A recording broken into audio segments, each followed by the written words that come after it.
हैदराबाद में रिकॉर्ड तोड़ बारिश के बाद सैलाब से मुतासिर खानदानों के लिए रिलीफ की तकसीम का अमल तनाज़े का शिकार हो गया है। मुतासरीन की एक बड़ी तादाद की शिकायत है कि उन्हें हुकूमत की तरफ से कोई रकम नहीं मिली, जबकि अपोजिशन कांग्रेस का इल्जाम है कि रकम की तकसीम में शदीद बदउनवानियां हुई हैं।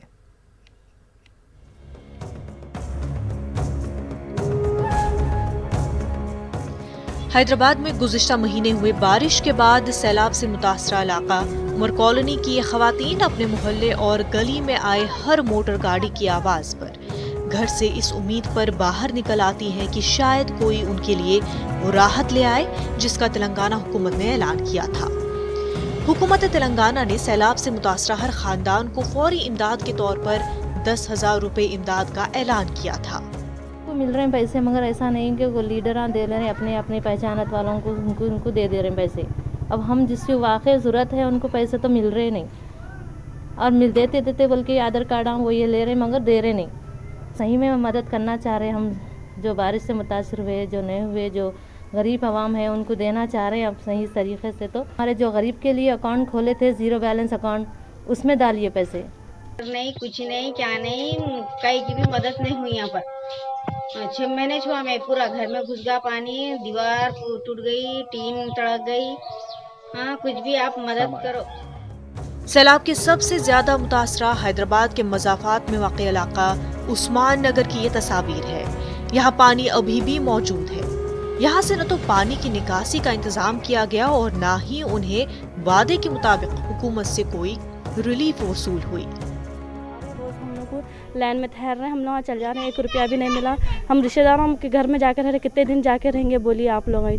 रोज़ आ रहे जा रहे, रोज़ आ रहे जा रहे हैं। यहाँ कितने दिन रहेंगे, यहाँ का पानी निकाल लीजिए आप। हम लोग के कुछ नुकसान हो गया, पूरा घर टूट गया, आप लोग बनाइए। आप हुकूमत से हम यही चाहते कि हमारा मुश्किलों से घर बनाई थी मैं। अब उस्मान नगर में है, हमारे कमरे टूट गए, पूरा वो कमरे सब टूट गए, हमाम बाथरूम सब टूट गया। 1 महीने तक खाए, मगर हम लोग बहुत तकलीफ से हमारी बेटी के घर में जाके अब तक हमें 10,000 रुपये भी नहीं मिले। एक हफ्ते तक रिलीफ की रकम तकसीम करने के बाद बल्दिया हैदराबाद ने इस बिना पर इस काम को रोक दिया है कि बल्दिया के अमले को उनका अपना काम करना है, जबकि अपोजिशन जमातों ने रियासती हुकूमत पर तनकीद करते हुए कहा कि रिलीफ की तकसीम में बड़े पैमाने पर बदउनवानियां हुई हैं। कांग्रेस ने इल्जाम आयद किया है कि सवाल पूछने पर बरसर इक़्तिदार TRS की हलीफ मजलिस इत्तेहादुल मुस्लिमीन कांग्रेस के कारकुनों पर हमला करवा रही है। इसकी ताज़ा मिसाल कांग्रेस के लीडर अब्दुल रऊफ है, जिन पर उस्मान नगर में हमला किया गया। मनमानी चल रही थी, कैसा उन्हें तो लोग के आधार कार्ड ले रहे थे, OTPs ले रहे थे, उनके पास यहाँ तक के रेवेन्यू टिकट पर भी सिग्नेचर्स ले लेके उनको जो है कल आते पैसे बोल के भिजा दे रहे। फिर जब लोग उनके पास गए दोबारा तो नहीं आपका कैंसिल हो गया बोल के 500 या 1000 रुपये दे के बढ़ा दे रहे थे। तो इसके खिलाफ हम जो है आवाज़ उठाए, मुझ पर जो है गुंडों से जो है हमला करवाया गया। तेलंगाना की अपोजिशन जमात कांग्रेस का मानना है कि रिलीफ के लिए जारी करदा 389 करोड़ में सिर्फ 56 करोड़ अवाम में तकसीम किए गए। कांग्रेस के तर्जुमान डॉक्टर श्रवण ने सैलाब रिलीफ की रकम तकसीम को रियासती हुकूमत का एक स्कैम करार दिया है। उन्होंने तेलंगाना के चीफ जस्टिस को खत लिखते हुए इस मामले की तहकीकात की अपील की है। न्यूज़ 18 के लिए हैदराबाद से अनीसुर रहमान की रिपोर्ट। हैदराबाद में हालिया बारिश और सैलाब की सूरत हाल के पेश नज़र सड़कों को नुकसान हुआ। शहर में सड़कों की मरम्मत के काम तेजी के साथ जारी है। ग्रेटर हैदराबाद म्युनिसिपल कॉरपोरेशन के मेयर बी राम मोहन ने कल रात आला अहदेदारों के साथ आमीराती कामों का जायजा लिया। उन्होंने बताया कि सड़कों के मरम्मत के कामों को जल्द मुकम्मल करने की हिदायत दी गई है। उन्होंने कहा कि मुख्तलिफ कामों को हासिल करने वाली एजेंसीज और कॉन्ट्रैक्टर से भी बात करते हुए उनको मुनासिब हिदायत जारी की गई है। उन्होंने कहा कि रात 11 बजे के बाद सड़कों की मरम्मत के काम किए जा रहे हैं ताकि ट्रैफिक में रुकावट न होने पाए।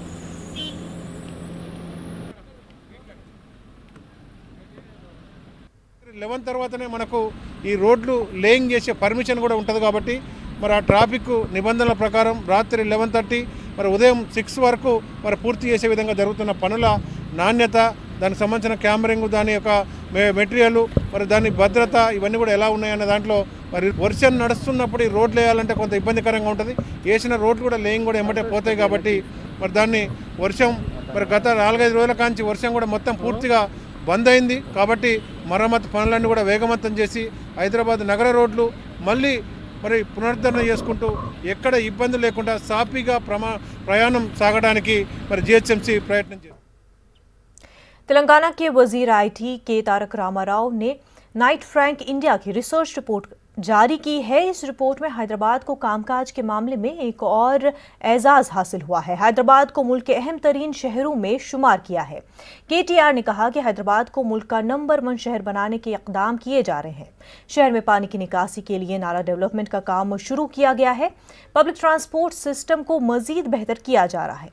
मेट्रो खिदमात को तौसी की जा रही है। शहर में 6वां IT पार्क कायम किया जा रहा है।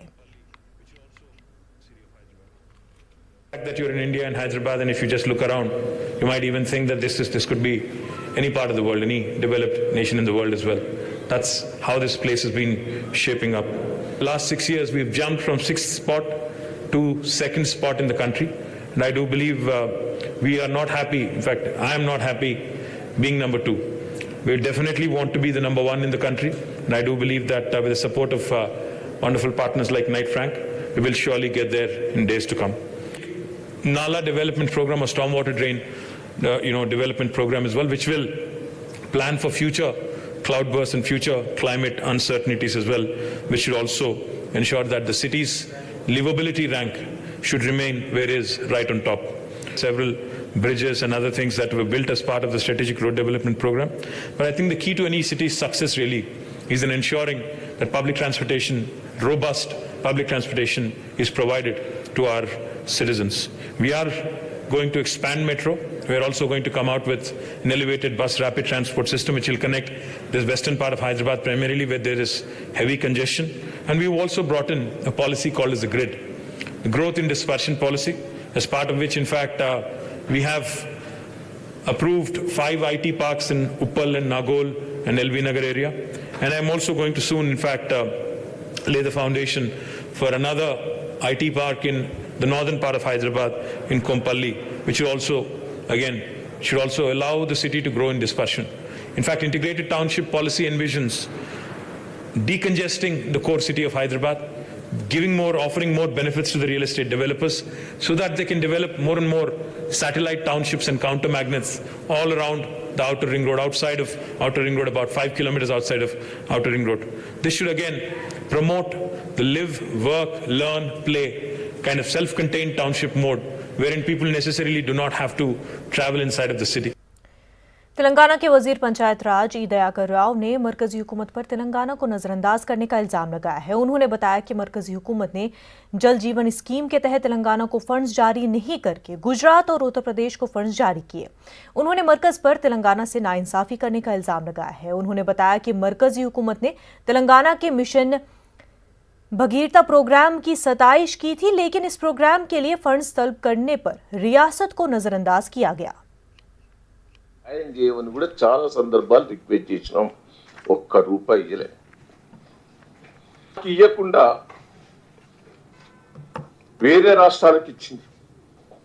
దీంట్లో నుంచి అది బాధ అయిపోయింది అని కేంద్ర ప్రభుత్వం చెప్పారు. అయిన కాడ 800 కోట్లు ఇచ్చింది.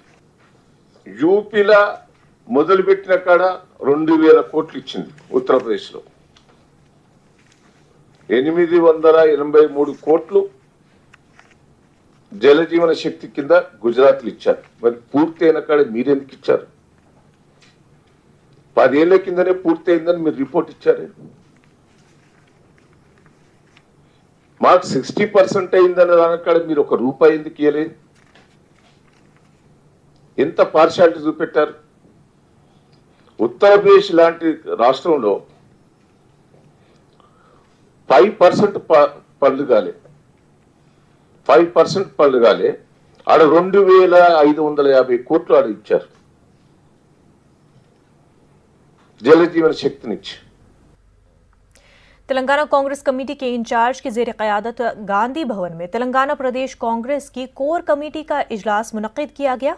इस इजलास में तेलंगाना कांग्रेस सदर, वर्किंग सदूर, नायब सदूर और दीगर ने शिरकत की। तेलंगाना में पार्टी के इस्तेहकाम पर तबादला ख्याल किया गया।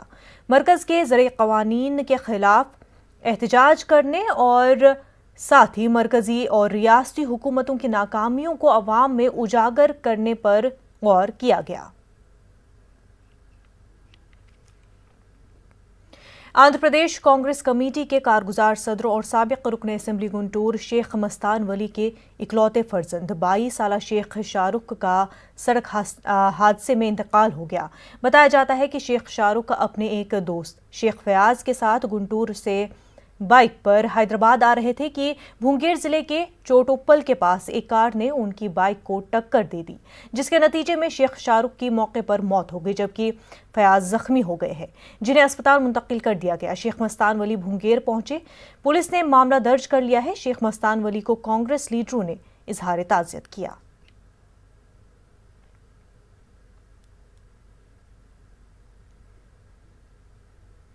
तेलंगाना में कोविड-19 के 1637 नए मामले दर्ज किए गए हैं। तेलंगाना में कोरोना मुतासरीन की तादाद 2,44,143 हो गई है। रियासत में अमवात की तादाद बढ़कर 1,357 हो गई है। गुज़िश्ता 24 घंटों के दौरान मजीद 6 अमवात हुई है। तेलंगाना में कोरोना से शफायाब होने वालों की तादाद 2,24,686 हो गई है।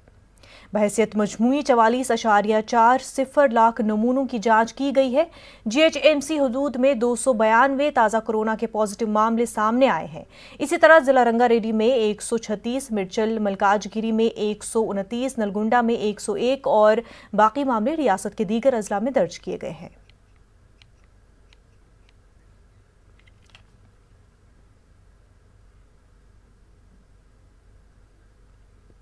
नाज़रीन, एक छोटा सा ब्रेक लेंगे, जल्द होंगे हाजिर।